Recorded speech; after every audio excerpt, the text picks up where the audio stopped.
নমস্কার, স্বাগতম সহজ চ্যানেলে। আজকে দ্বিতীয় শ্রেণীর প্রথম প্রান্তিক মূল্যায়নের গণিত নমুনা প্রশ্ন নিয়ে আলোচনা করব। যারা পরীক্ষার প্রস্তুতি নিচ্ছে তাদের জন্য প্রশ্নগুলো গুরুত্বপূর্ণ হতে পারে। শুরু করার আগে বলতে চাই, আপনাদের একটি সাবস্ক্রিপশনই আমাদের জন্য অনেক বড় উৎসাহ, তাই চ্যানেলটিকে সাবস্ক্রাইব করুন। চলুন তাহলে শুরু করা যাক। প্রাথমিক গণিত, সময় থাকবে 2 ঘন্টা, পূর্ণমান 50। প্রথমেই নাম লিখতে হবে এবং রোল। এক দাগে থাকবে কথাই লেখো, এটাতে থাকবে 5 মার্ক। যেহেতু নমুনা প্রশ্ন, তোমরা দেখে নিতে পারো। জাস্ট 145, 280, 367, 492, 815। 2 দাগে থাকবে অঙ্কে লেখো, এটাতেও 5 মার্ক। 125, এগুলো অঙ্কে লিখতে হবে। 248, 360, 514, 999। 3 দাগে থাকবে সংখ্যাটিতে কতগুলো হাজার, শতক, 10 ও 1 আছে লিখো, এটাতেও থাকবে 5 মার্ক।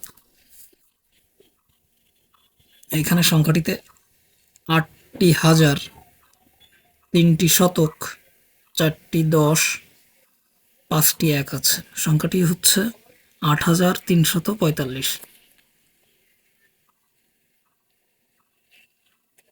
4 দাগে থাকবে সংখ্যাগুলো ছোট থেকে বড় ক্রমে সাজাও।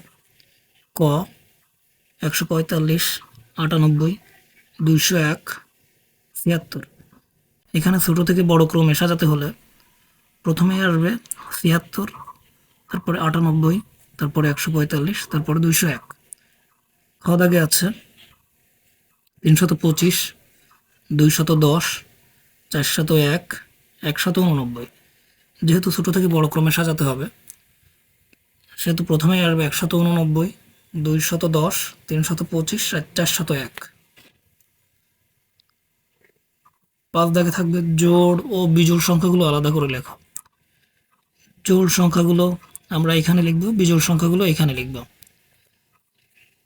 জোড় আছে 124, 468, 890। বিজোড় আছে 235, 571, 999। বিজোড় সংখ্যাগুলো আমরা এখানে লিখে ফেলব। 6 দাগে আছে পরবর্তী সংখ্যাগুলো লেখো।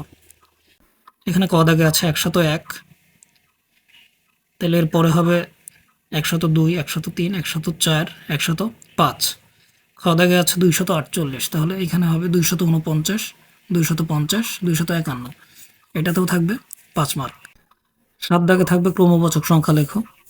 এভাবে থাকতে পারে প্রথম ফাঁকা ঘর, প্রথমের পরে দ্বিতীয়, তৃতীয়, চতুর্থ, পঞ্চম, ষষ্ঠ, সপ্তম, অষ্টম, নবম, দশম। এখানে সবগুলো ফাঁকা ঘরে লিখতে হবে। 8 দাগে যোগ করি, 125 যোগ 14।